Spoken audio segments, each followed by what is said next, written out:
감사합니다. 오늘은 이제 요한계시록 13장, 지난번에 우리가 함께 말씀 나눴던 그 부분, 다시 한번 11절부터 18절까지인 걸로 알고 있는데요. 이 말씀 우리 같이 다시 한번 읽고, 오늘은 특별히 요한계시록의 전체적인 그 배경, 그 다음에 이제 황제 숭배와 우리가 지난번에 천왕 숭배도 같이 했는데, 그런 거에 대한 학문적인 또 이 학문적으로 이런 부분들을 또 이제 다른 분들이 있어요. 그래서 그런 학문적인 어떤 그런 부분에서 이거를 어떻게 조명했는지 이런 부분들도 같이 이렇게 보고자 합니다. 네, 오늘 요한계시록 13장 11절부터 18절까지를 우리 이경민 집사님께서 한번 읽어주시면 감사하겠습니다. 내가 보매 또 다른 짐승이 땅에서 올라오니 어린 양같이 두 뿔이 있고 용처럼 말을 하더라. 그가 먼저 나온 짐승의 모든 권세를 그 앞에서 행하고 땅과 땅에 사는 자들을 처음 짐승에게 경배하게 하니 곧 죽게 되었던 상처가 나은 자니라. 큰 이적을 행하되 심지어 사람들 앞에서 불이 하늘로부터 땅에 내려오게 하고 짐승 앞에서 받은 바 이적을 행함으로 땅에 거하는 자들을 미혹하며 땅에 거하는 자들에게 이르기를 칼에 상하였다가 살아난 짐승을 위하여 우상을 만들라 하더라. 그가 권세를 받아 그 짐승의 우상에게 생기를 주어 그 짐승의 우상으로 말하게 하고 또 짐승의 우상에게 경배하지 아니하는 자는 몇이든지 다 죽게 하더라. 그가 모든 자, 곧 작은 자나 큰 자나 부자나 가난한 자나 자윤이나 종들에게 그 오른손에나 이마에 표를 받게 하고 누구든지 이 표를 가진 자 외에는 매매를 못하게 하니 이 표는 곧 짐승의 이름이나 그 이름의 수라. 지혜가 여기 있으니 총명한 자는 그 짐승의 수를 세어보라. 그것은 사람의 수니 그의 수는 666이니라. 네, 감사합니다. 우린 지난주에 그 다니엘서 그리고 그 다음에 요한계시록을 통해서 역사적으로 이제 적그리스도 그 다음에 666의 어떤 그 배경이 되는 사람들 우리가 좀 이렇게 좀 보았는데요. 가장 우리가 봤던 사람은 안티오쿠스 에피파네스라고 하는 사람이 적그리스도의 한 모형으로 마지막 때에 나타날 적그리스도의 모형으로서 확실한 한 인물로 우리가 봤습니다. 이 사람은 그 헬라 당시에 있었던 그 사람인데요. 뿐만 아니라 이제 이 안티오쿠스 에피파네스와 비견되는 오늘 보면은 성경에서 그 요한계시록 13장에 주요한 배경이 되는 사람이 또 하나가 있는데 그 사람이 바로 이제 도미티안 황제입니다.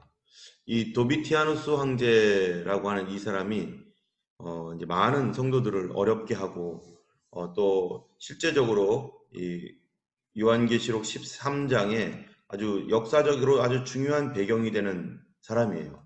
이 안티오쿠스 에피파네스는 자기를 하나님이라고 하면서 에피파네스가 신의 현현이다라고 하는 뜻이거든요. 자기를 하나님이라고 하면서 알렉산더의 그 정통성을 이어받은 알렉산더처럼 행동하는 그런 사람으로 있었습니다. 이 사람이 한 일이 예루살렘 성전을 더럽혔죠. 그리고 성전의 그 성전 예배를 이제 돼지로 한다든지 안식일을 지키지 못하게 한다든지 하는 이런 것으로 인해서 하나님의 성전을 더럽혔던 그런 사람이 바로 안티오쿠스 에피파네스였는데, 바로 이 시리아에서 있었던 요 뿔, 이게 이제 요한계시록뿐만 아니라 다니엘서에 있었던 뿔이죠. 그런데 바로 이제 오늘 직접적인 배경이 되는 또 다른 사람인데, 이것은 다니엘서에서 미래에 나올 적그리스도의 모형이었고요. 적그리스도와 666, 거짓 선지자, 뭐 이런 것들에 이제 전체 이거를 하나의 어떤 한 세력으로 보는 거죠. 이 도미티아누스 황제라고 하는 이 사람은 AD 81년에서 96년까지 살았어요. 이 사람의 가계 족보가 어떻게 되냐면은 이 사람의 아버지는 여러분이 잘 아는 베스파시아누스입니다. 베스파시아누스 들어보셨죠? 베스파시아누스 황제가 이 사람이 원래 장군이었는데 예루살렘 지역, 시리아 지역을 관할하는 장군이었는데 네로가 자살해서 죽음으로 말미암아 예루살렘을 이렇게 포위하고 있다가 이제 이렇게 예루살렘을 향하여서 이렇게 포위 공격으로 진격해 들어오다가 네로가 자살해서 죽었다는 얘기를 듣고 이 베스파시아누스가 이 포위를 풀고 이 로마로 가가지고 결국 황제가 됩니다. 황제가 되고 나서 이제 베스파시아누스 황제가 되는 거죠. 황제가 되고 나서 그 자기의 아들이 티투스라고 있는데 티투스가 아버지를 대내서 다시 이제 이스라엘 땅으로 와서 바로 예루살렘을 다시 포위 공격해가지고 결국 예루살렘을 함락시키고 이때 이게 AD 70년이죠. AD 70년에 예루살렘은 완전히 멸망하게 되는 거죠. 그리고서 아버지가 베스파시아누스도 이제 죽게 되니까 그 다음에 황제가 된 사람이 티투스예요.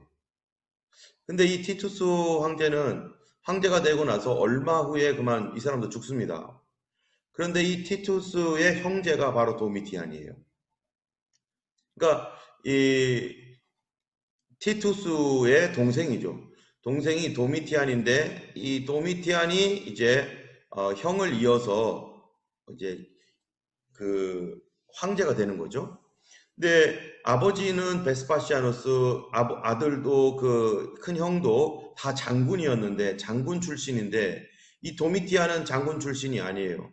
그래서 좀 유약한 면도 있고 그러다 보니까 황제이고 하니까 이 사람이 좀 콤플렉스가 있었고 또 자기 과시하고자 하는 황제로서의 뭐 그런 것들도 있었죠.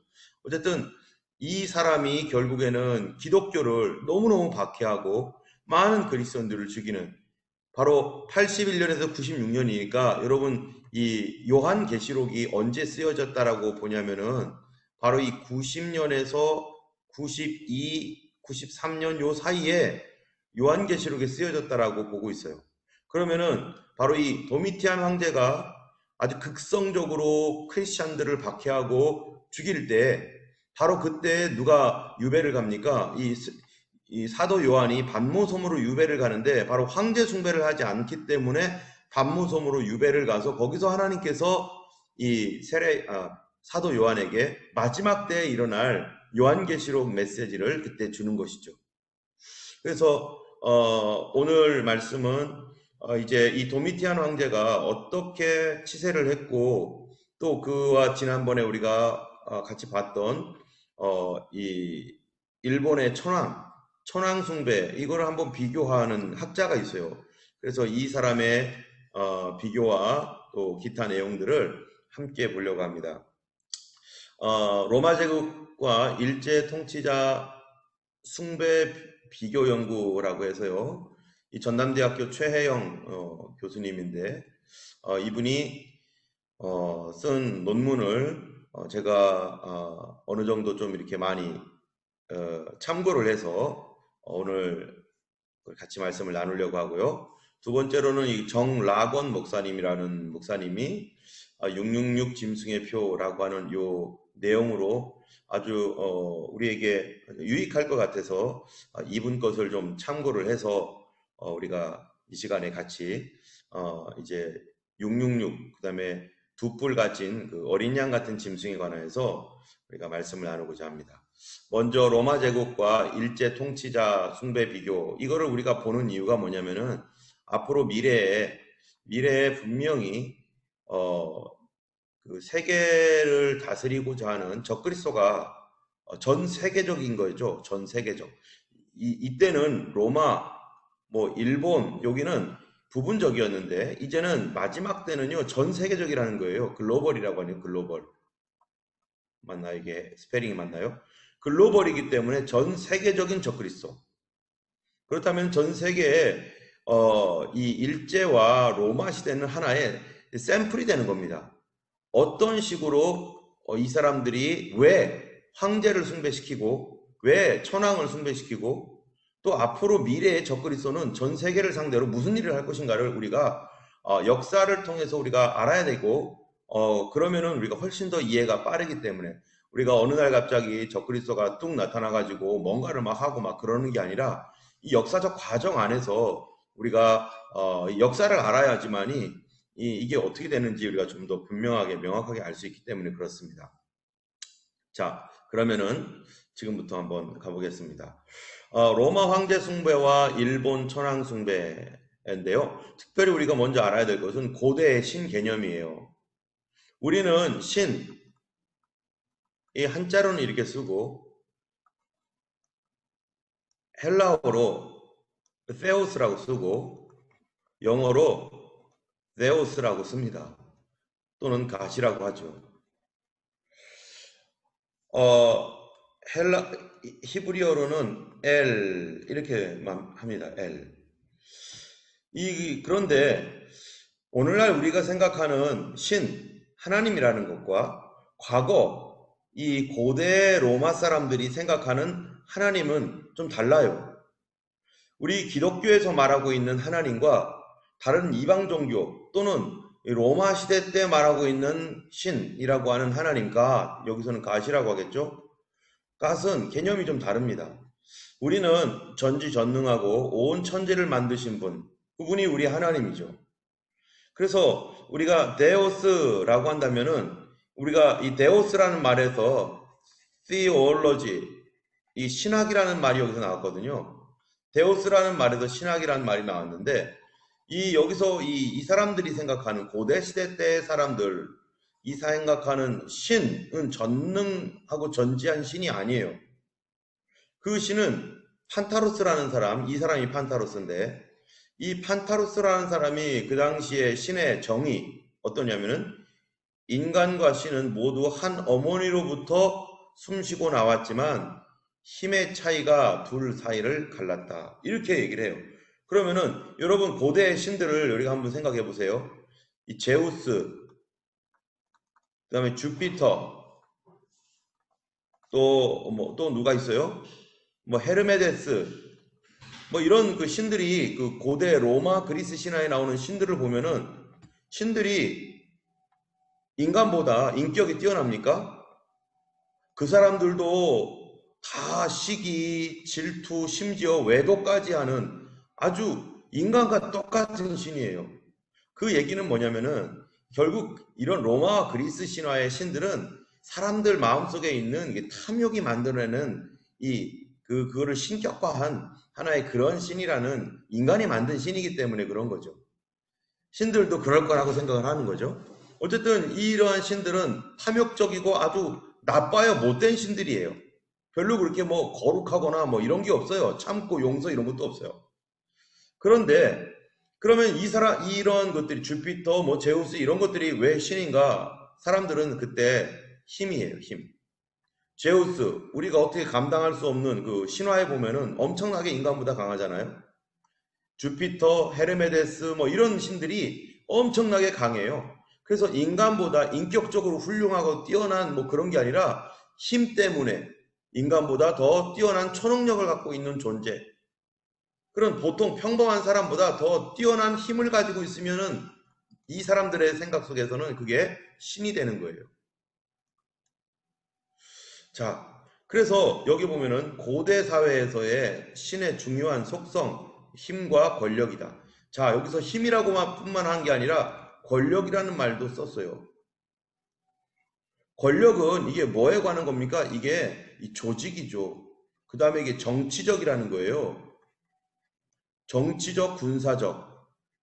그러니까 인간보다 힘이 뛰어난 천하장사라고 하든지 인간보다 뭐든지 하여튼간 보통 사람보다는 능력이 뛰어났든지 또는 강력한 정치력이나 군사력을 가진 사람, 이런 사람을 신으로 추앙하는 그런 분위기가 이 고대 사회에 있었던 것입니다. 그러니까 우리의 신 개념과 우리 그리스도인들이 말하는 신 개념과 다르죠. 자, 그래서 데오스라고 하는 이 신은 여기 보면은 1번 왕이나 영웅을 신격화했다. 예, 왕이나 영웅, 아주 위대한 왕, 영웅 이런 것들을 이 사람 파워죠. 힘이 있죠. 이게 신이에요. 인간보다 더 강하니까. 또 하나는 덕. 이 덕스러움에 있어서 인간에게 있어서 이 덕이 있으면 신의 경지에 오를 수 있다는 거예요. 덕. 그래서 이게 어떠한 그 누가 그럴 사람이 있습니까? 철학자. 그 당시에는 철학자 중에서 누구예요? 소크라테스 뭐 이런 사람 있죠? 이런 사람을 신처럼 숭앙하는 거예요. 그 다음에 피타고라스 뭐 이런 사람들을 이 어떠한 그 철학 사상이나 이런 그 인격이 있는 사람들 이런 사람들을 신으로 보는 거 이게 그 당시에 이 신 개념입니다. 그러니까 우리의 신 개념하고 달라요. 세 번째 자연신이죠. 태양, 달 또는 농사의 신들 뭐 이런 것들을 자연에서 어떠한 그 바람이나 이런 것들을 그런 것들을 이 신격화해가지고 태양신, 바람신, 달신 뭐 이렇게 만들죠. 그 다음에 또 하나는 뭐냐면은 이게 추상적인 힘이 있죠. 운명, 분노, 사랑, 승리 이런 것들을 어떤 신개념으로 이렇게 해서 예를 들면 주피터 무슨 신입니까? 이게 사랑의 신 아니에요? 그 다음에 비너스 뭐 이런 것도 마찬가지죠. 이 사랑의 신. 아프로디테 뭐 이런 것들. 그 다음에 또 뭐 여기에 자연신 같은 경우는 바알 이런 게 다 공물을 반영하고 이런 그러니까 이 추상적인 신 그러니까 운명이나 분노, 사랑, 승리 이런 어떤 추상적인 개념에도 다 운명의 여신, 뭐 정의의 여신 이런 거 있잖아요. 그러니까 이런 것들에게도 다 신이라는 개념을 붙여요. 뿐만 아니라 예술, 문학 분야 등 특정한 분야에 뛰어난 사람들, 이런 사람들도 신이라고 하죠. 그래서 여러분 고대 로마 신화나 이런 데 보면은 이 무슨 이게 이제 어디로 들어왔냐면 카톨릭으로 들어왔죠. 카톨릭에 수많은 성인들이 있는데 우리가 제일 잘하는 성인 누굽니까? 혹시 아세요? 여자들이 엄청 좋아하는 성인이 있는데요. 뭔 날이요? 무슨 빼빼로데이라고 해가지고 맨날 뭐 빼빼로 먹고 뭐죠? 발렌타인이지 발렌타인. 발렌타인 이게 뭔 신인지 내 잘 모르겠어요. 이런 사람들을 신으로 숭앙하는 거예요. 이게 고대 사회에 있던 거를 카톨릭으로 기독교 안으로 가지고 온 이게 대표적인 우상숭배죠. 이런 것처럼 그래서 목수의 신, 그 다음에 이발사신, 뭐 인간의 직업들, 미술의 신, 뭐 음악의 신, 이런 모든 예술과 문학 분야의 특정한 분야에 뛰어난 그런 사람이나 어떤 이런 예술 문학 분야에 다 신들이 있다고 하는 거죠. 그래서 상업의 신, 또 뭐가 있겠어요? 뭐예요? 오늘날로 말하면은 뭐 자동차의 신, 무슨 뭐 하여튼간 온갖 신들이 다 있는 거죠. 신이 얼마나 많은지 몰라요. 또 여기 보면은 이제 그렇게 신이라고 하는 그 말이 쉽게 쉽게 쓰여지기 때문에 이 사람들이 이게 점점 어디로 가냐면은 뭐 자연신뿐만 아니라 뭐 작은 뭐 직업에서도 뭐 신 뭐 이러니까 어디까지 가냐면은 자연스럽게 데오스라고 하는 신이라고 하는 이 호칭은 로마 황제에게 부속된 개념으로 사용하게 됩니다. 그렇죠? 왕이 권력이 있잖아요. 이 권력이 있으니까 맨 처음에는 그냥 왕이시여 왕 했다가 왕이 또 이제 더 커지면 황제가 되죠. 황제시여 하다가 이게 더 커지니까 아우구스투스 이게 신이라는 소리나 마찬가지예요. 존엄자 이게 아우구스투스가요. 아우구스투스에서 더 발전되면은 이게 이제 신이 돼 버리는 거예요. 그래서 최초의 로마 황제 중에 신의 경지에 오른 사람이 가이사르 해서 시저죠, 시저. 시저가 시저가 죽고 나서 사람들은 이 시저를 누구로 했냐면은 신이라고 표현을 했어요. 그래서 신당을 만들고 그랬습니다. 그러니까 얘는 뭐가 신의 아들, 하나님의 아들이 되는 거예요. Son of God. 이런 식의 생각을 가지고 있는 거죠, 이 사람들이. 그러니까 맨 처음에는 작은 거, 뭐 별거 아닌 것도 다 신 하다가 이제는 황제에게 그 신이라고 하는 호칭을 부어 누죠. 그래서 오늘날도 좀 그런 거 있잖아요. 뭐 아주 어떠한 누구예요? 그 TV에서 보면은 여자 연예 배우 배우들이 아주 너무나 멋있게 오면은 누구와 같다는 거예요? 여신과 같다라잖아요, 여신. 그 사람이 신이 아닌데 그 정도로 아주 너무너무 아름답다라고 하는 말처럼 신이라는 말을 이런 식으로 사용한 거예요. 그러니까 황제에게 신이라고 하는 호칭을 존엄하고 아주 그냥 극히 존중한다라고 하는 것으로 로마 황제에게 부속된 개념으로 사용을 했는데, 그래서 점점 시간이 지나니까 그게 정착되는 거죠. 이제 황제는 인간 사이에 거하는 일종의 신이에요. 황제는 이제 앞으로 신이 돼버리는 거예요. 근데 이 황제는 어떤 황제가 신이 되느냐? 황제로서 살다가 죽으면 죽은 황제죠. 살아있는 사람이 아니라 죽은 황제가 이제 그 로마를 지켜주는 그런 신이 되는 거죠. 그리고 이러한 그 신 개념이 이게 이제 종교화가 돼가지고 이게 뭐냐면은 종교와 정치, 황제니까요.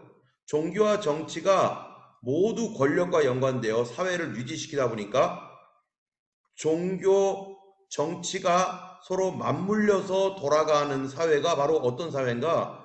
이게 바로 로마였습니다. 그런데 로마가 이 종교와 정치만 돌아가는 게 아니라 종교와 정치와 더불어서 하나 또 돌아가는 게 있는데 그게 뭐냐면은 이게 경제입니다. 경제.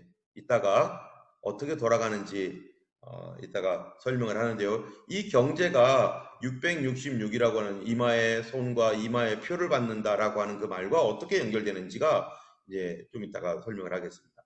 어쨌든 이 로마 황제 숭배는 처음에는 그러지 않았는데 점점 황제에게 데우스 칭호를 주면서 신이라고 하는 칭호를 주면서 그것이 점점 정착되고 이것이 종교화돼 가지고 정치적 종교가 돼버린 거죠.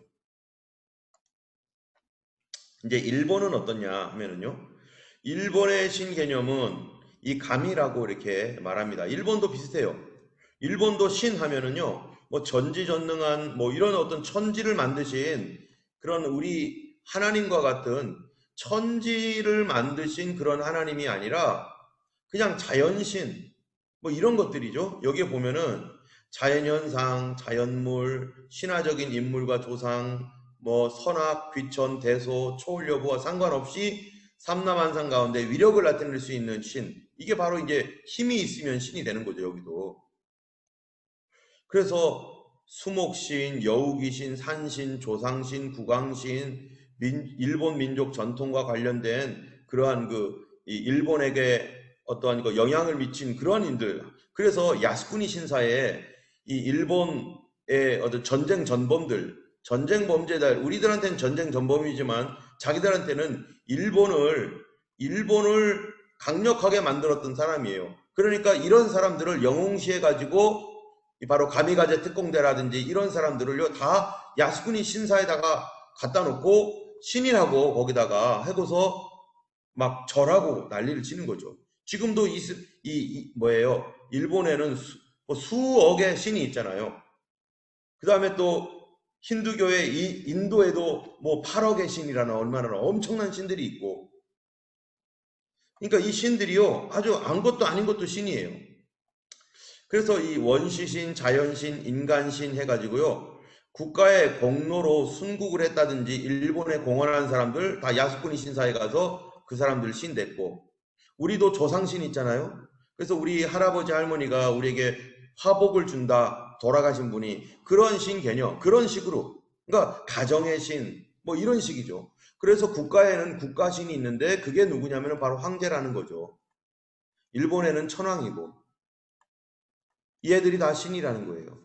그래서 일본은 왕실과 번영과 국민 생활에 안정을 기여한 사람들을 신사에 둡니다. 이 신이라고 하는 개념에 바로라고 하는 사람이 이제 그 당시에 신에 대한 세 가지 종교적 범주를 했는데, 신화적 종교, 그쵸? 뭡니까? 로마, 그리스, 로마, 이 신화에 그런 그 신화적 종교가 있고요.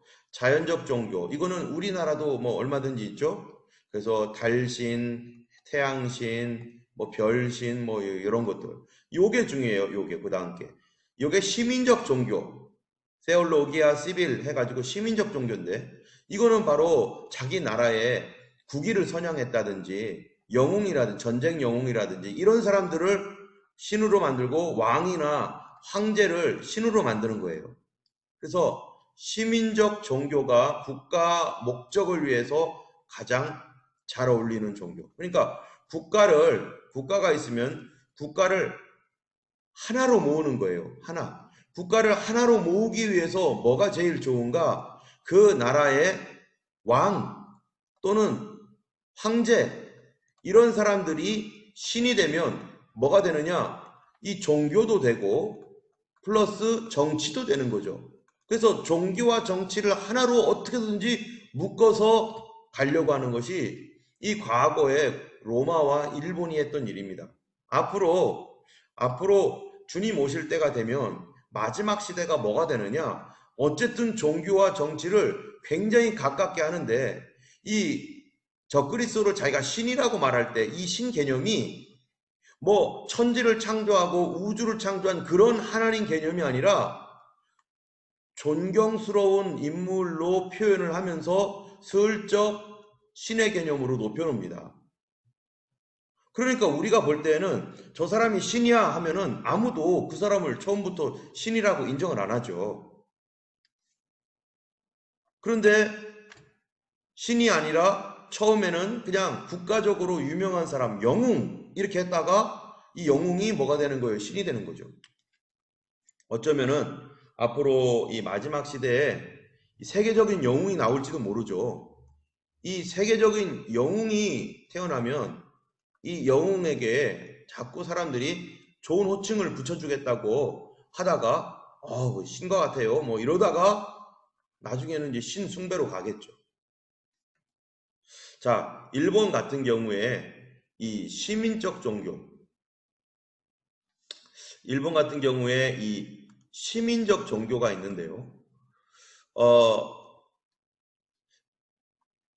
이 시민적 종교가 일본 천황 숭배와 로마 황제 숭배로 이게 연결이 되어서 여기 보면 국가적 시민 종교의 의례 담당관이 뭐가 되느냐? 공무원이 되는 거예요. 이 사람 공무원이에요. 이건 뭐냐면은 시민 종교가 뭐냐면 국가 종교가 되는 거죠. 근데 국가 종교의 그 숭배 대상이 누구라고요? 왕이나 황제 또는 돌아가신 선왕, 선황 이렇게 되겠죠?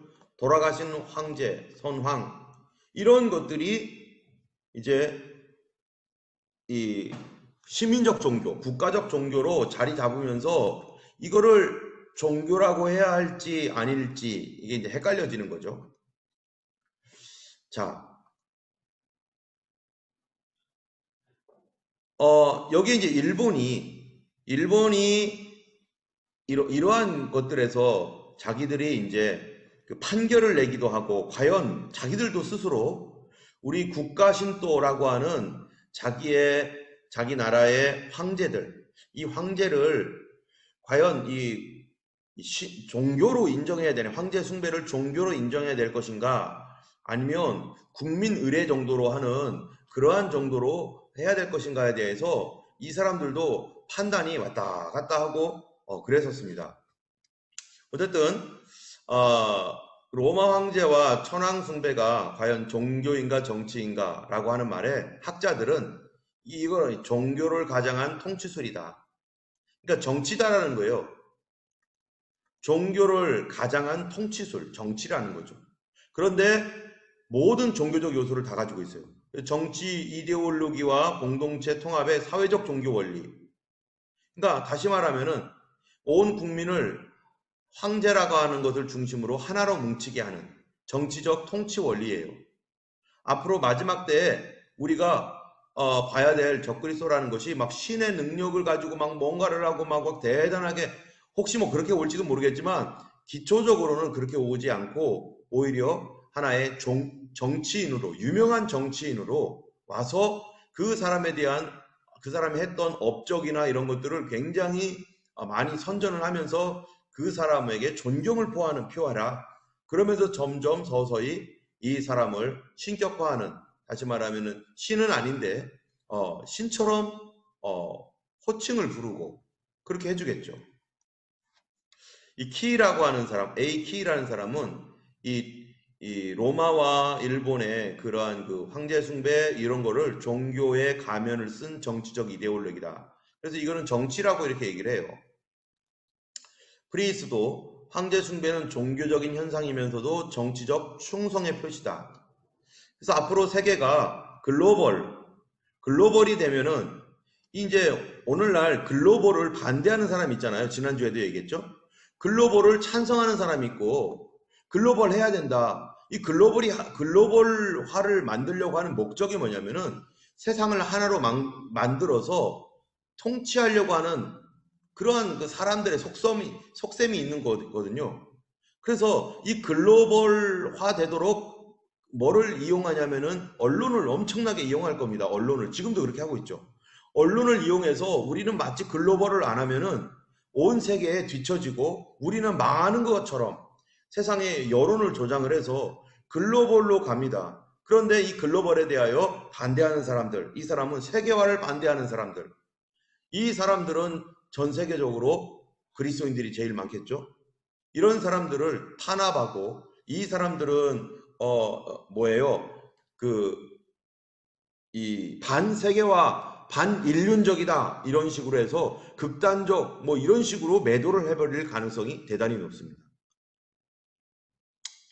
자, 로마 형제 숭배가 어떤 식으로 이 사람들이 이거를 이용을 해왔는가 하는 것을 보면은요, 이 로마가 많은 민족을 정복했기 때문에 다양한 언어와 민족 문화를요 통치하게 되는데 로마의 최고 지배층은 황제 숭배가 전 제국을 통합할 수 있는 구심점이고 유용한 통치 수단이 될 것이라고 판단을 했기 때문에 황제의 신격화는 통치자를 신의 화신으로 믿은 이집트에서 급속도로 확산됐습니다. 그런데 로마에서는 그렇게 못했어요.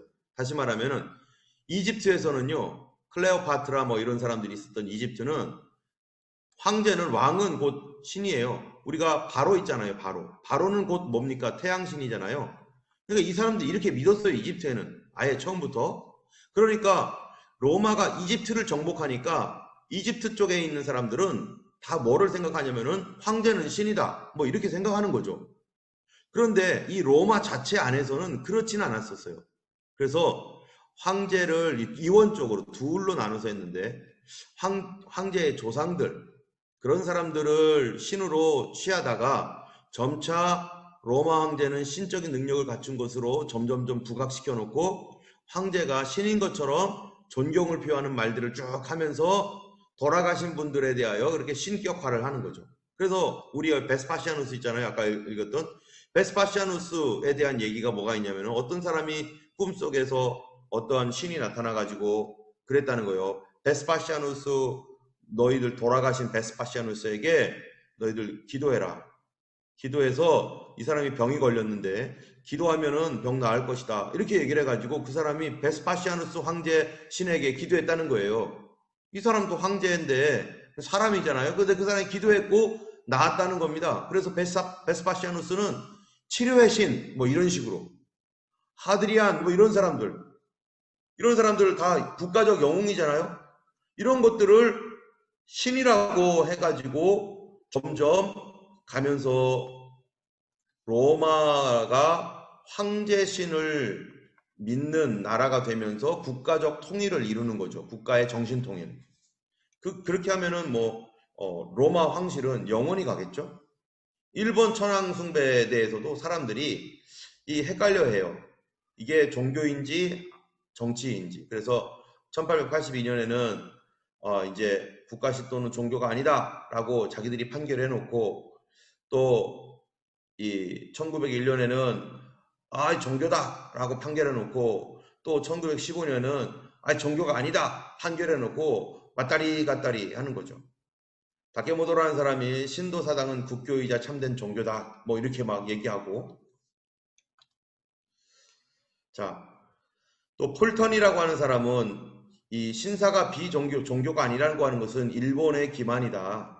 사실 이거는 종교라는 거예요. 황제 숭배는 종교인데 이 종교라고 하는 것을 싹 가리고 뭘로 만들었냐면은 정치로 만들고 이거를 통치 수단으로 만들고 그래서 여기에다가 이 사람들에게 국민의례라고 하면서 국기에 대한 경례, 애국가 제창 이런 것처럼 황국 식민으로서 이 동방요배 그래서 동쪽을 바라보면서 이렇게 박수 3번 치고 기도하는 거는 이거는 종교가 아니라 국민의례다. 마치 국기에 대한 경례를 하는 것처럼 바로 천황이 있는 그곳에다 절하는 것은 이거는 국민의례다라는 식으로 하면서 사람 인간 숭배, 사람을 신으로 숭배하는 것을 정치를 통해서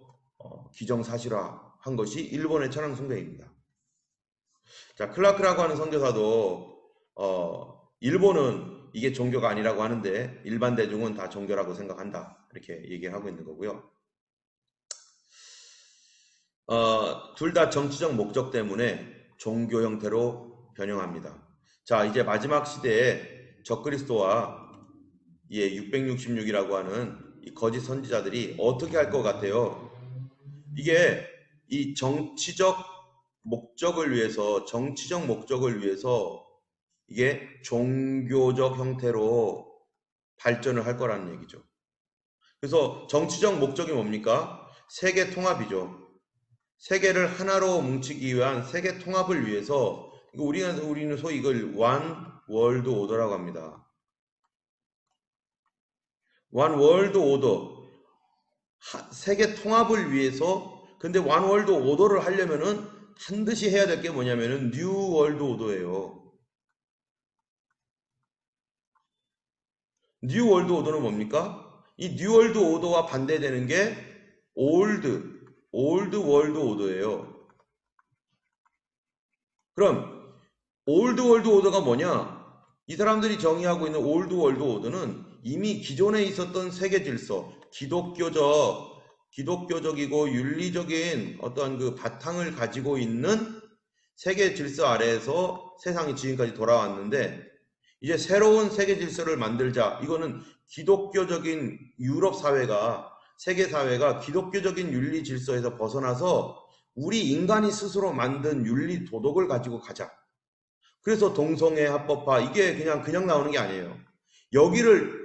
여기에서 나오기 위한 수단으로서 자기들이 동성애가 안 좋다는 거 알지만 이런 식으로 나와가지고 사람들에게 뉴 월드 오더를 만들려고 그러다 보니까 하나님을 대적하는 그런 법들을 만들고 하나님의 그 말씀에 정반대로 그래서 동성애라든지 하여튼간 오늘날 말하는 소수자 인권 옛날에는 저 구석정에 있어가지고 사람들이 다 양심이 옳지 않았기 때문에 그걸 다 내려놨던 버렸던 것들을 다시 끌고 들어와가지고 중심에 서게 하는 포스트 모더니즘 다중심적인 어떤 사회로 가게 되는데 이게 뉴 월드 올더는 기독교적 세계 질서를 파괴하겠다는 겁니다.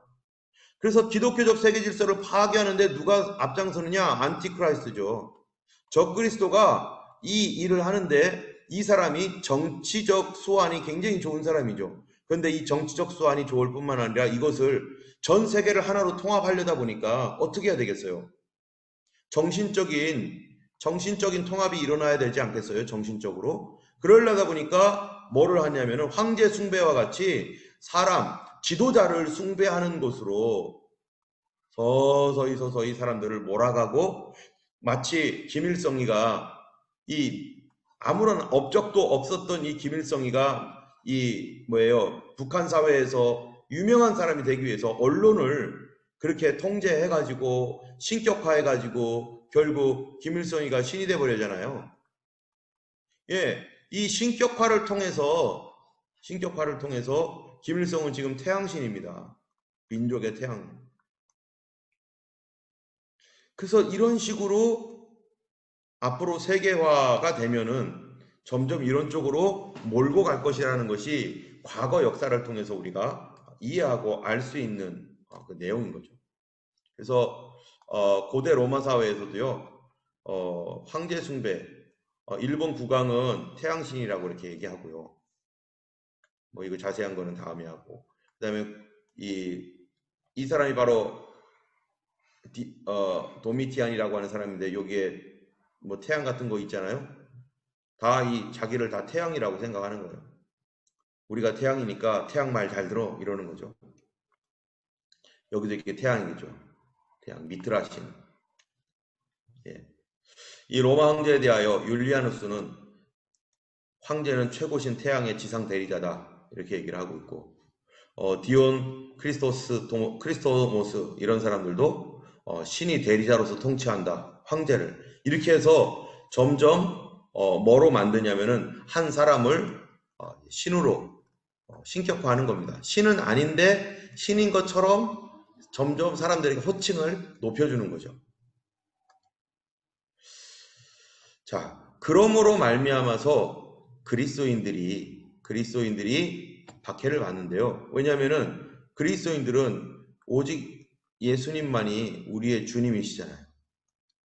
근데 황제를 주라고 부르니까. 근데 황제를 우리가 주로 부를 수가 없는 거죠. 뿐만 아니라 황제를 주로 부를 수가 못 부른다라고 하니까 뭐라고 하냐면은 너희들은 로마 황제의 반역자다.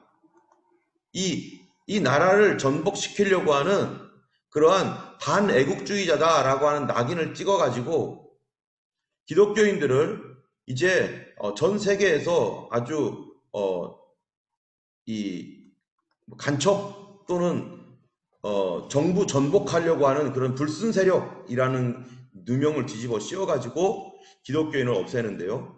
네로와 다미티아누스 이런 사람들은 자기를 신이라고 과장을 하고, 그래서 그리스도인들을 주님이 아니라고 자기를 주님으로 안 부르니까 핍박을 했고요.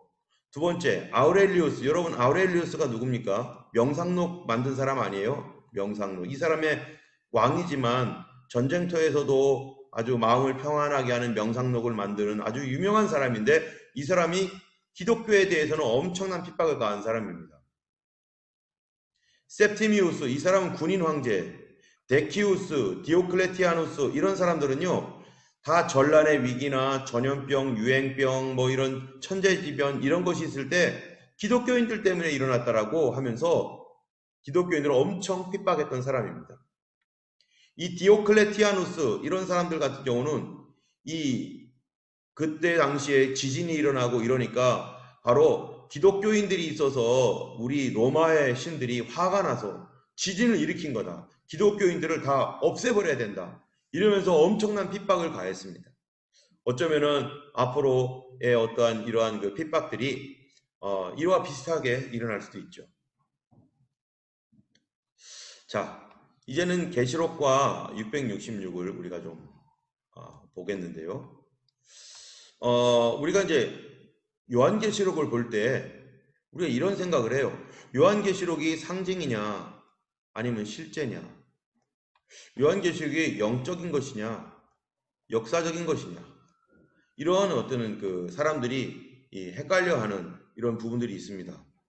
근데 사실은 이런 것들은 전혀 헷갈릴 필요가 없고 여기에 대해서 우리가 뭐 이것 때문에 막 골치 아파할 필요도 별로 없어요. 왜냐면은 이 모든 것들이 다 사실은 포함되기 때문에 그렇습니다. 자, 왜 그러냐면은 한번 보겠습니다.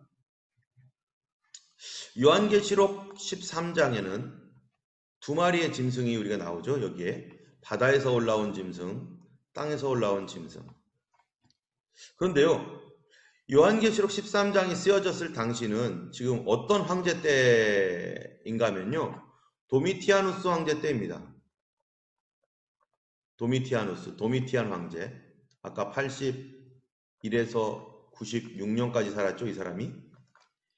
도미티아누스 황제 때 가장 극렬하게 이 사람이 기독교인들을 박해했어요. 근데 이 도미티아누스는 좀 다른 게 뭐냐면은, 다른 황제들은 죽은 다음에 신이라고 해서 올렸는데, 이 도미티아누스는 자기가 살아있는데 자기를 신이라고 부르라는 거예요. 그러니까 멀쩡하게 자기가 살아있는데 자기를 신이라고 부른다는 거예요. 그런데 이 도미티아누스가 아까 우리 얘기한 것처럼 마지막 시대에 바로 나타날 바로 그 사람과 비슷한 일을 할 거라는 거죠. 적그리스도가. 어쨌든 한번 보겠습니다. 도미티아누스가 살았던 이때 수많은 그리스도인들이 도미티아누스가 황제를 주님이 아니다 해가지고 거부를 했는데요. 자, 하나님께서 사도 요한에게 pat모섬에서 그가 환상을 보는 가운데 앞으로 과거에 있었던 일과 현재 있는 일과 미래에 일어날 일에 대하여 하나님께서 요한계시록을 통해서 계시를 합니다. 그러면 여기에는 이미 과거에 있었던 일과 현재 일어나고 있는 일이 있는 거죠. 현재 일어나는 일. 누구 시대? 바로 이 도미티아누스 황제 시대에 교회가 핍박을 받고 있는 상황이 있는 거예요. 이 도미티아누스 시대에 교회가 핍박을 받고 있는 상황을 통해서 미래에 주님이 오실 때 어떤 일이 일어날 것인가를 표현해 주는 것이죠. 그렇다면은 이 사도 요한이 pat모섬에서 하나님께서 보여주신 이 계시를 썼습니다. 두루마리에다가 이거를 다 써가지고 각 교회에다가 보라고 회람용으로 이게 보라고 보냈어요. 보내면은 그 당시에 교회는 어떤 교회인가? 도미티아누스 황제 당시에 다른 때는 국지적으로 이 핍박이 있었는데 도미티아누스 황제 당시에는 전국적인 핍박이에요. 전 로마 시대, 전 로마가 예수 믿는 사람들은 다 핍박을 받는 거예요. 그러니까 거기에 있는 교회들이 다 핍박 상황 속에 있어요. 근데 하나님께서 그 핍박을 받고 있는 그 사람들에게 지금 미래에 아주 먼 미래에 일어날 일, 그거는 그 사람들에게 있어서는 너무나 먼 미래이기 때문에 그게 관심의 대상이 되지 않는 거죠. 그런데 지금 현재 일어나고 있는 현재의 핍박이 있단 말이죠. 현재의 핍박. 현재의 핍박이 앞으로 어떻게 될 것인가? 언제까지 이 핍박이 일어날 것인가? 라고 하는 것에 대한 궁금증이 그리스도인들에게 있는 거예요. 지금 이 사람들은 핍박을 받고 있어요. 핍박을. 그러면 핍박을 받고 있는 그리스도인들에게 요한계시록을 보여줄 때는 어떤 내용입니까? 누구든지 딱 들으면 아는 내용이에요. 근데 우리가 지금 요한계시록을 볼 때 이 요한계시록에는 어려워요. 우리가 볼 때. 그런데 그 사람들이 볼 때는 그렇지 않은 거예요. 왜냐하면은 그들이 핍박받는 현실을 가지고 지금 현재 일어나는 그 일들 속에서 요한계시록의 표현들을 딱 보면은 그게 뭐라는 것이 금방 알아요. 다시 말하면은 바다에서 올라온 짐승. 우리는 도대체 바다에서 뭐가 올라와? 바다에서 올라온 짐승이 뭐야 도대체? 이렇게 막 헷갈리는 거죠. 땅에서 올라온 짐승, 그리고 666. 이건 도대체 뭐야 이게. 우리는 그래요. 근데 그 사람들은요. 바다에서 올라온 짐승 하면은요. 대번 알아들어요. 지금 우리는 2000년 뒤에 있죠. 근데 그 당시 요한계시록이 쓰여졌던 당시의 사람들은 이게 무슨 얘기인지 금방 알아듣는다는 거예요. 또 이 양과 같은 이러한 그 거짓 선자와 같은 것들 이거 뭐냐 하면은 666을 가지고 지금 뭐 이렇게 하고 있다. 이게 뭔지를 이 사람들은 알아듣는다는 거예요. 그래야지 성경이 알아듣게 쓴 거지 성경이 뭐 전혀 못 알아듣게 쓴 건 아니잖아요. 그 당시에 7개의 교회가 이거를 들을 때 핍박받고 있는 상황에서 바로 이 바다에서 올라온 짐승이 지금 우리를 핍박하고 있어. 이 바다에서 올라온 짐승은 그 머리가 하나가 상하였다가 다시 살아난 그러한 짐승인데 그 짐승이 우리를 누구의 어떤 황제라는 거죠. 어떤 황제가 우리를 어마어마하게 핍박하고 있어 지금. 그 뿔이죠. 뿔. 하나의 뿔. 우리가 10개의 뿔 얘기했잖아요. 10개의 뿔 중에서 한 뿔이 나머지 3개 뿔을 없애버리고 자기가 대장 돼가지고 뭐 이런 얘기처럼 그런 얘기들을 이 사람들이 들으면 대충 그게 무슨 말인지를 이 사람들이 이해를 하면서 알아듣는다는 거죠. 여기에서도 이 양에 대한 얘기도 하면 알아들어요. 자, 그래서 한번 여기 첫 번째 책 여기 있잖아요. 초대교회 이게 한번 같이 한번 읽어보겠습니다. 네. 여기 보면은 초대교회에서 그 다음에 뭐예요? 실제 사건이 실제 사건이 지금 초대교회에서 지금 일어나고 있어요. 실제 사건이 누구를 통해서? 도미티아누를 통해서 일어났는데 그 사건을요, 지금 상징적으로 표현된 게 바로 요한계시록이에요. 다시 말하면은 어떤 실제 사건이 있는데 그 실제 사건, 어떤 실제 인물이 있어요. 한 인물이 있는데 그 인물을 상징적으로 표현했는데 어떻게 표현했다고요? 바로 뿔로 표현했다는 거예요. 뿔. 어떤 인물을 상징적으로 표현했는데 이 머리가 일곱이고 어떤 나라를 상징적으로 표현한 거죠. 머리가 일곱이고 뿔이 10개인 나라. 그 중에 그 뿔 중에서 어떤 뿔이 올라왔는데 이 뿔이 다른 뿔들을 다 없애버리고 다른 뿔들보다 더 강하고 이 뿔이 지금 무슨 일을 하고 있느냐? 바로 교회를 핍박하고 있다. 이렇게 하면은 이게 누구인지 그 당시 사람들은 안다는 거예요. 우리 이혜련 집사님 그 사람 누구겠어요? 혹시 아시나요? 예, 맞습니다. 어떻게 이렇게 잘하세요? 맞았습니다. 누구라고 하셨죠? 바로 이 도미티아누스예요. 이 뿔이요. 사람들은 이 얘기를 들으면 아, 도미티아누스구나. 또는 누구라고 생각할 수 있어요? 그 이전에는 네로. 크리스찬들을 엄청 죽였거든요. 이게 지금 이 뿔이 현재 자기가 살고 있는 핍박을 하고 있는 그 황제라는 것을 아는 거죠. 그 황제가 속한 나라가 바로 이 짐승의 나라라는 거예요. 또 이 666을 가장해가지고 이렇게 하는 이 존재가 누구인가? 바로 그 당시에 도시의 메이어급 되는 그런 제사장들, 옛날에는 정치와 종교가 하나가 되니까 그런 제사장들, 이런 사람들이 바로 이 적그리스도 세력이라는 거예요. 이런 게. 땅에서 올라온 짐승과 666 하면 뭔가 딱 아는 거예요. 그래서 이게 굉장히 중요한 거는요. 초대교회에서 일어나고 있는 실제 사건을 요한계시록은 상징적으로 표현했다. 이거를 꼭 기억하셔야 됩니다. 초대교회에서 일어난 실제 사건을 상징적으로 표현했다. 그쵸? 우리가 어떤 사건이 일어났을 때 우리 얼마든지 그거 상징적으로 표현할 수 있죠. 그러면은 그 당시의 사람들은 다 이해해요. 아, 이런 얘기구나. 지금 이 얘기하고 있구나. 하나님께서 사도 요한에게 지금 현재 일어나고 있는 상황을 상징적으로 보여주시지만 이것이 앞으로 미래에 이런 일이 또 일어날 거라는 것을 동시에 또 가르쳐 주는 겁니다. 그게 요한계시록이에요. 자, 그러면은 현재 일어난 일이 뭔가? 요한계시록의 이 배경이 되는 현재 일어난 일이 있습니다. 우리 이혜련 집사님께서 쭉 한번 읽어주시겠어요? 로마 황제 숭배와 길드 조직, 상권 장악, 길드 가입 조건과 매매, 황제 숭배 사상으로 하나 된 사회, 유대인들의 태도, 밀거래와 폭리, 배신, 사탄의 회, 그리스도인에게 닥친 실제적인 사건, 배고픔 환란과 상징.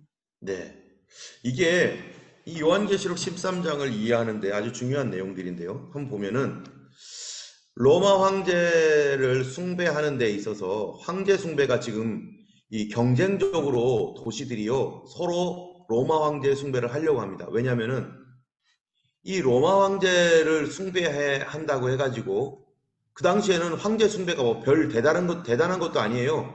황제를 위해서 신전 짓고 1년에 한 번 거기다 향불 피우고 모든 국민들 와가지고 아무 때나 향불 피우고 향불 한번 피우고 시전은 황제입니다. 뭐 이렇게 하면 되는 거예요. 그냥 시전은 황제는 주님입니다. 이거 한 번만 하면 되는 거예요.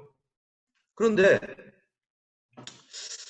이 황제를 위한 신전을 갖고 있는 도시는요. 어떤 도시가 되냐? 그 당시 황제가 지배를 하고 있잖아요.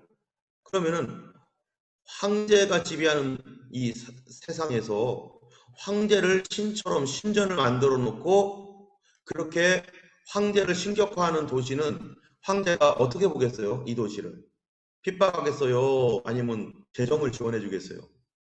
엄청난 경제적 지원을 합니다. 첫 번째로는 여기에 신전을 지어요. 그러면은 신전을 짓게 되면은 뭐가 활성화됩니까? 건축 붐이 일어나는 거죠. 건축 붐이. 건축 붐이 일어나면은 사람들이 고용이 창출되고 또 고용이 창출되어서 많은 사람들이 경제적으로 부유할 뿐만 아니라 로마에서 직접적으로 경제적 원조를 아주 엄청난 혜택들을 주고 또 그 도시에 사는 사람들의 어떤 상업 또 생산품 이런 모든 것들에게 혜택을 주고 그러다 보니까 사람들이 서로서로 로마 황제를 위한 신전을 서로 유치하겠다고 난리가 나는 거예요.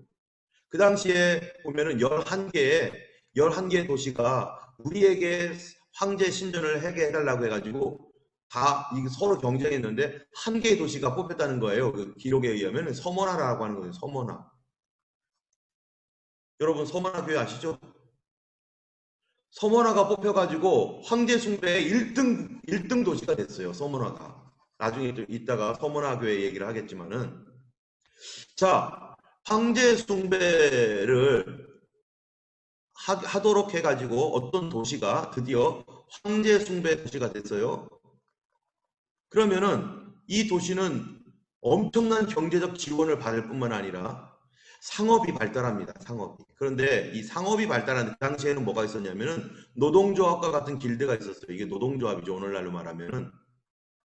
그래서 이 어떤 식으로 길드가 조직되어 있냐면은 예를 들어서 오늘날로 말하자면요. 예를 들면은 자동차를 만든다고 해보세요. 그러면은 자동차 하나를 만들기 위해서 엄청나게 많은 그 회사들이 필요하잖아요. 유리도 있어야 되죠. 그 다음에 타이어 있어야 되죠. 그 다음에 핸들 있어야 되죠.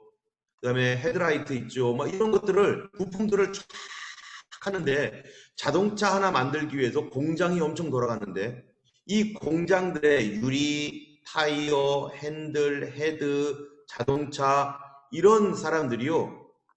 길드를 만들었어요. 길드. 다시 말하면 노동조합을 만들어 가지고 다른 사람들이 자기들의 어떤 이 상업적인 어떤 혜택을 누리지 못하고 자기들이 독점할 수 있도록 길드를 만들어서 자기들끼리 다 해먹는 거죠. 그러다 보니까 각 길드들이 엄청나게 많은 거예요. 자, 근데 길드가 많은데 문제는 뭐냐면요. 이런 거죠. 예를 들어서 자동차를 만드는데 타이어 만들어요. 그러면 아까 우리가 그 로마 시대 때 뭐가 많냐고 했는데 신들이 많아요. 직업에도 신이 다 있어요. 타이어 신이 있는 거예요. 타이어 신. 핸들 신도 있고요. 핸들 신. 헤드라이트 신도 있어요. 그래서 이런 직업을 관장하는 유리를 관장하는 그런 신들 이런 것들이 엄청 많은 거예요. 그러면은 이 신들에게 뭐 해야 돼요? 제사해야 되는 거죠. 뭐 하나 할 때마다 절하고 하고. 그리고 만약에 이거를 안 하면은 뭐가 되느냐? 이 길드로 조직되어 있기 때문에 이 상업 사회에서 이 상업을 할 수가 없는 거예요. 벌어먹을 수가 없어요. 거래가 안 되는 거예요. 거래가 제한이 되는 거죠. 뿐만 아니라 이 사람들은 아까 얘기했죠. 황제 숭배.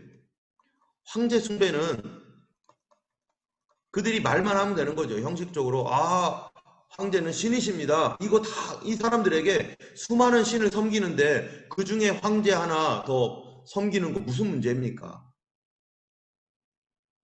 우리가 잘 아는 대로 어디죠? 그 누구예요? 힌두교 신자한테 예수님 믿으라면은 예수 믿겠다고. 그 사람에게는 힌두교의 신이 뭐 수억이에요, 수억. 자기가 10개의 신을 믿는다고 해보세요. 그 중에 신 하나 플러스 하는 게 그게 뭐가 문제겠어요. 이 사람들은 이 황제라고 하는 이 신, 뭐 로마의 그 기본적인 종교 정책이 뭐냐면은 그들의 신앙을 버리라고 하는 게 아니에요. 그들의 신앙생활 다 이해하고 관용입니다. 제국이라고 하는 것은 관용이 없으면 제국의 형성이 안 되잖아요. 이 관용이에요. 서로 다른 종교에 대하여 관용하고 다른 민족 관용하고 다 관용하되 로마 황제를 데우스라고 해라. 신이라고만 불러라. 그리고 거기다 향불 한번 1년에 한 번씩만 피우고서 절해라. 이거거든요. 그래서 정치적으로 이게 하나가 되게 묶이게 한 거죠. 그래서 이 사람들 속에서는 관용 정신이 있기 때문에 신들을 다 그냥 뭐 이렇게 다 받습니다. 근데 크리스찬에게는 문제예요. 우리 그리스도인들에게는 누구만 하나님이에요? 예수 그리스도만 하나님의 아들입니다. 이 땅에 있는 어떤 누구도 하나님이 아니에요. 신이 아니에요, 인간은. 근데 그리스도인들이 이런 생활 속에서 살려다 보니까 여기에 들어갈 수 없는 거예요. 길드 조직에. 그러면은 상업이 안 됩니다. 매매가 안 돼요. 매매가 안 돼요. 경제 활동을 할 수가 없어요. 황제는 황제 숭배 사상으로 하나로 만들려고 하다 보니까 이런 도시에서는 어떤 식으로 하냐면 서머나 같은 경우에는 어떤 식으로 했냐면요. 사람들이 상업을 할 때 꼭 우리는 인사를 할 때 안녕하세요, 안녕하세요 이렇게 인사하잖아요. 근데 서머나에서는 안녕하세요가 아니라 황제는 신입니다. 이게 인사였대요. 황제는 신입니다. 그리고 상업 활동할 때 길거리에서 뭐를 자판을 하든 무슨 뭐 공장을 만들든 뭔가를 하면은 다 뭐라고 해야 되냐면 황제는 신입니다. 이 얘기를 해줘야 되는 거죠. 그런 분위기에 그게 그냥 자연스럽게 나오는 그냥 덕담 인사. 우리는 그런 말도 할 수 없죠. 그리스도인들이. 그러니까 우리가 돈 거래를 할 수 없고 이러다 보니까 요거를 이용한 사람들이 유대인들이에요. 유대인들이 그리스도인들에게 밀거래를 해가지고 10배, 20배 폭리를 취하고 그리고 그리스도인들을 뭐 했느냐? 로마 당국에다가 고자질했습니다. 그리고서 또 돈 받아먹고 이게 유대인들이 초기 유대인들이요 기독교인들에게 했던 겁니다. 얼마나 못된 짓을 했는지 유대인들이 기독교가 싫으니까 그리스도인들을 없애려고 그런 식으로 폭리를 취하고 배신을 해서 그래서 성경에 여러분 성경에 보면 사단의 회당이 있습니까 없습니까? 사단의 회당이 없죠. 누가 사단의 회당이냐? 유대인들 자체가 사단의 회당이라는 거예요. 자, 그러면은 그리스도인의 현실이 뭔가 요겁니다. 그리스도인들의 닥친 현실은요. 실제적으로 그들은 지금 배고픔과 환난을 당하고 있어요. 이들은 실제적이에요. 이 실제적으로 배고픔과 환난을 당하는 이 상황을 하나님께서 사도 요한에게 그들의 현실을 하나님이 보여주시는데 그 상징적으로 보여주시지만 이거를 영적으로도 보여주십니다. 그 배후가 뭔지. 이런 일들을 하는 모든 배후에 누가 있고 이것이 어떠한 이 영적 실체인지를 하나님이 이 사도 요한에게 보여주시는 건데 그 영적 배후가 용이라는 거죠. 용. 이 용이 짐승정부, 이 로마에 있는 이 짐승정부에 있는 뿔, 황제를 통해서 황제에게 권위를 줘가지고 지금 그리스도인들을 핍박하고 있는 상황이에요. 그리스도인들은 황제에게 숭배하지 않으면 표를 받지 않으면 누구든지 죽게 되어 있는 현실 속에 이 사람들은 그 얘기를 들으면 뭐 뿔 열 달린 뭐 머리 7인 짐승 하면은 이게 지금 뭔 얘기를 하는지를 알아듣는 거죠. 이들은 실제적으로 배고픔과 환난 속에 들어와 있습니다. 여기 보면은요, 우리 이준환 집사님께서 한번 읽어주시겠어요? 여기요. 서머나는 로마 황제 숭배가 최초로 시작된 도시이다. 그리고 황제 숭배를 위한 신전이 세워졌다고 한다. 문화와 예술이 발달한 도시다. 경제적으로 볼 때 신전이 세워지면 경제적으로 로마 정부로부터 지원이 많아서 경제적으로 풍요했다고 한다. 신전이 세워지는 이면을 보면 경제적인 이익, 즉 돈이 목적으로 세워진 걸 알 수 있다. 당시 서머나 도시의 경제 생활을 본다면 길드 상인조합에 소속되어야 경제활동을 할 수 있었다고 전하며 상인조합 구성원에 속하지 않으면 어떠한 사고파는 행위를 할 수 없는 구조로 되어 있었다고 한다. 네, 이 길드 가입 조건은 황제 숭배를 목적으로 했습니다. 그래서 이 길드에 가입하려면요, 황제는 신이다 이 얘기를 꼭 해야지. 그리고 황제 신전에 가서 절하고 이런 식으로 해야만 바로 길드에 들어갈 수가 있었어요. 들어가지 않으면 장사고 뭐가 안 되는 거죠. 매매가 안 되는 거예요. 거기에 대한 그 내용들이 이제 제가 좀 요 책에서 참고를 한 건데요. 여기 보면 서머나 도시에 대한 좀 잘 보시나 모르겠어요. 서머나 지역에 여기 보면은 이 길드에서는 사업의 번창과 무역의 흥황을 위해 제사를 자주 드렸다. 이게 제사를 드렸다는 거죠. 그리고 이 연합 조직에 가입하기 위해서는 로마 황제는 가이사를 향하여 내 주여 주님이라고 고백해야 되는 거예요. 그러면 일단 상인 조합인 길드에 가입을 하면은 먹고 사는 데는 별 지장이 없는 온갖 혜택이 주어집니다. 그런데 조합원이 되지 못하면요. 장사를 할 수 없어요. 그리고 핍박을 받습니다. 그리스도인들은 지금 당장 매매를 할 수 없고 핍박받고 서머나에 있는 도시들은 그렇게 살고 있는 거죠. 도미티아누스 황제 당시에 이런 식으로 그리스도인들이 지금 핍박을 받고 있는 현실에 하나님은 사도 요한을 통해서 지금 그 현상을 영적인 실체를 보여주고 상징적으로 얘기해도 다 알아들어요. 자, 여기에 또 이쪽을 보면은요. 초대교회 당시에도 그리스도인들은 상인들의 조합인 길드 조직에 가입하지 않았습니다. 왜냐하면 길드 조직에 가입하면 우상 숭배해야 되기 때문입니다. 그들은 경제적으로 매매를 할 수 없는 지경까지 가게 되었고 바로 이 짐승의 표, 그 뭔 표겠어요? 국가가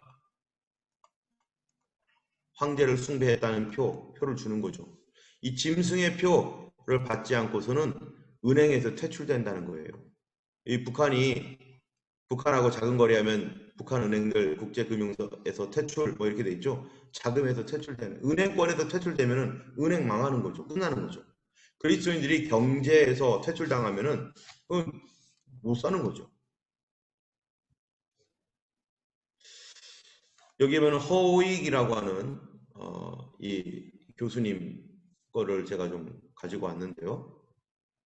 이분이 뭐라고 하냐면은 바로 요한계시록 13장 12에서 15절에 있었던 이 모든 내용은 바로 도미티안 황제 때에 일어난 역사적 사실과 부합한다. 로마 제국은 한 종교, 한 황제, 한 제국 이거를 확실하게 하기 때문에 그래서 이 일들은 도미티아누스 황제 때 일어났었던 일인데 하나님께서 사도 요한에게 이 도미티아누스 황제에게 때 일어났던 일을 통해서 뭐를 알려주는 거예요? 현재 그리스도인의 상태와 그 영적 실체, 영적 배후에 마귀가 있다는 것, 그리고 미래에 이와 동일한 일들이 또다시 일어날 것이다. 그 배후도 역시 사단 마귀다. 라는 것을 보여주는 겁니다. 자, 서머나 교회에 보면 이런 말씀이 있어요. 내가 내 환난과 궁핍을 알거니와 실상은 내가 부유한 자니라. 아까 서머나 교회가 어땠다고요? 황제 숭배를 1등으로 했던 나라, 1등으로 했던 도시. 이 1등으로 했기 때문에 그리스도인들이요 환난과 당연했죠. 궁핍. 왜요? 매매가 안 되니까. 그러니까 이들이 어디로 갈 수밖에 없어요? 카타콤으로 들어가는 거예요. 그래서 땅속으로 들어가서 거기서 신앙생활을 할 수밖에 없는 이 사람들한테는 지금 현실이에요. 요한계시록 13장의 그런 핍박이라는 것이. 자, 실제적인 상황입니다. 황제 숭배는. 매매가 제한되고 길드 제도에 못 들어가고 표가 없으면 옥에도 갇히고 수시로 불신 검문을 합니다. 그래서 표 없으면 그대로 잡혀 들어가는 거예요. 이게 지금 그 당시에 상황입니다. 핍박받는 상황. 황제를 숭배하지 않으면 사자에게 잡혀 먹을 수밖에 없는 이런 상황까지 지금 내몰려 가고 있는 것이 그리스도인이고 매매는 고사하고 도망가야 돼요. 그리고 그 당시에 모든 분위기는 뭐냐? 이 교회는요, 로마 황제를 숭배해야 된다라고 하는 그런 강력한 압박을 성도들이 받아요. 이 옥타비아누스 황제 신전, 아까 제가 거꾸로 얘기한 것 같아요. 옥타비아누스와 뭐였죠?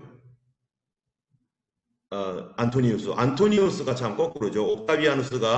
옥타비아누스가 그 황제의 조카였고, 안토니우스가 그 시저의 그 오른팔이었는데, 결국 안토니우스가 나중에 이집트 도망가 가지고 클레오파트라와 연합을 해가지고 옥타비아누스를 이기려고 했다가 패배해가지고 옥타비아누스가 황제가 된 거죠. 그래서 그 옥타비아누스 황제의 신전이 고린도에 있고요. 트라이안 황제의 신전이 버가모에 있고, 또 도미티안 황제의 신전이 바로 에베소에 있고, 하드리안 황제의 신전도 에베소에 있고, 이 각 도시마다 황제 신전을요 계속 세우는 거예요. 예, 도미티안 황제의 이 신전이 신전 단위랍니다. 이 베스파시아누스도 황제예요. 근데 이 사람이 신이에요. 신전과 신전 단위예요. 도미티아누스 이렇게 생겼고요. 그러니까 이런 분위기 속에서 그 도시에 가면은 황제 신전이 있고 사람들은 거기 가가지고 아무 때나 향불 피우고 그러고서 이렇게 잘 살고 있는데 기독교인들은 그렇게 못한다는 거예요. 예, 버가모에도 그렇고 또 이런 것들이 다 그 똑같은 내용입니다. 자, 여기가 이제 마지막으로 우리가 좀 알아봐야 되는 게 요한계시록의 표현을 아까 얘기했어요. 초대교회 당시에는 어떻게 표현했다고요? 실제 일어나는 사건을 뭐로 표현했다고요? 상징적으로요. 그래도 다 알아듣죠? 자, 그런데 초대교회는 그렇게 했어요. 그러면은 교회 시대, 역사 시대, 초대교회가 다 끝났어요. 모든 핍박이 다 끝났어요. 요한계시록은 여전히 기록되어 있어요. 성경으로. 요한계시록이 있는데, 그러면 교회 시대, 중세, 초세, 중세, 근세까지 지금 계속 오면서 2000년 동안의 교회 시대에, 2000년 동안에, 그럼 요한계시록은 이거 어떻게 해야 돼요? 요한계시록이 과거에 일어났으니까 그거 과거에 일어났었던 일이야 상징적으로 한 거야 라고 그냥 둬야 될 것인가, 과거에 이런 실제가 일어났었는데 상징적으로 표현한 거야 라고 그렇게 가르쳤는가. 그게 아니라 교회 시대 때는요 요거를 어떻게 풀었냐면은 그럴 수밖에 없는데 이거를 영적으로 풉니다. 영적 해석을 합니다.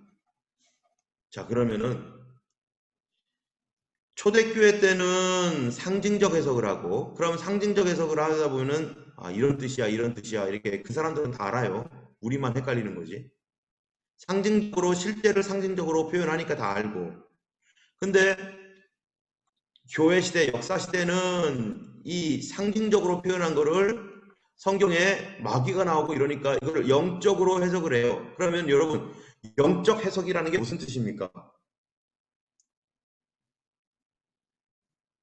영적 해석. 혹시 이경민 집사님 영적 해석에 대해서 아시나요? 영적 해석. 이건 신학을 하신 서지미 집사님이 하셔야 되는 거죠. 영적 해석. 예. 네네. 예, 맞습니다. 어떻게 하셨죠? 영적 해석이 뭡니까? 영적 해석이. 영적 해석이라는 건요, 시대와 상관없이 항상 우리에게 동일한 뭐를 줘요? 메시지를 주는 진리예요. 다시 말하면은 이 요한계시록의 이 해석이요, 초대교회는 이러한 그 실제를 상징으로 풀면서 그래, 우리의 이 상황을 주님이 정확하게 잘 알고 계시구나, 그 뒤에 사단 마귀가 역사하고 있구나 라고 다 알아들었는데, 이제 그 핍박 상황이 사라지고 기독교가 국교가 되고 모든 사람들이 다 그럴 때, 이제 세계 선교가 일어나고 이럴 때 이 요한계시록 해석은 영적 해석으로서 과거에 초대교회에 이런 일이, 이런 핍박이 있었던 것처럼 오늘날 우리 시대에도 그런 핍박이 있을 수 있고, 또 내가 살고 있는 요곳은 핍박이 없어도 저쪽 지금 선교지에서도 지금 이런 핍박이 있을 수 있고, 오늘날 이슬람 지역에 이런 핍박이 있잖아요.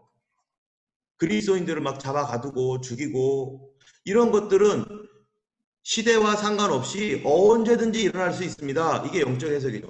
이거는 영원한 해석이죠. 영원한 해석. 그렇죠? 그래서 이렇게 해석하는 게 맞습니다. 또 여러분, 출애굽 사건을 보세요. 출애굽. 출애굽은 어떻게 해석을 해야 됩니까? 출애굽은 이스라엘 사람들은 역사예요. 이게 역사. 근데 우리들은 이걸 어떻게 해석합니까? 우리는요. 나 개인의 출애굽이 있잖아요. 개인의 출애굽. 내가 사단의 세력에서 예수 믿고 나와서 이제 그리스도인이 됐어요. 내가 이 죄악된 세상에서 천국을 향해 가는 가나안 땅을 향해 가듯이 나는 천국을 향해 가요. 이게 성경에서 하나님께서 이 세 가지 해석을 우리에게 주신 거예요. 하나는 무슨 해석이요? 상징적 해석, 역사적 해석, 또 하나는 영적 해석. 이렇게 영적 해석은 과거나 현재나 미래나 언제나 동일하게 같은 상황에서 우리도 똑같은 일을 당할 수 있고 그때 우리는 언제나 하나님 앞에서 이렇게 반응하라. 그 뒤에 사단의 세력이 있다. 라고 하는 이러한 그 영적 해석. 그런데 문제는 이거는 우리가 다 아시겠죠. 근데 문제는 마지막 시대에 이거 어떻게 해석해야 되느냐. 오늘 우리가 지금 성경이 이루어지고 있는 이 시대에 살고 있는 우리들은 이거 계속 영적 해석해야 될 것인가? 그동안은 영적 해석해도 다 됐고 맞습니다. 지금도 영적 해석해야 되죠. 근데 이 마지막 시대를 살고 있는 우리들은 이거를 그냥 영적 해석으로만 끝낼 것인가? 전통적 해석에서. 이 부분은 다음 주에 아무래도 시간이 너무 다음 주에 될 것 같습니다. 과연 우리는 이 마지막 시대에 이 성경에서 이 요한계시록 해석을 우리가 어떻게 할 것인지를 다음 주에 우리가 보려고 합니다. 자, 이 시간 약간 시간이 지나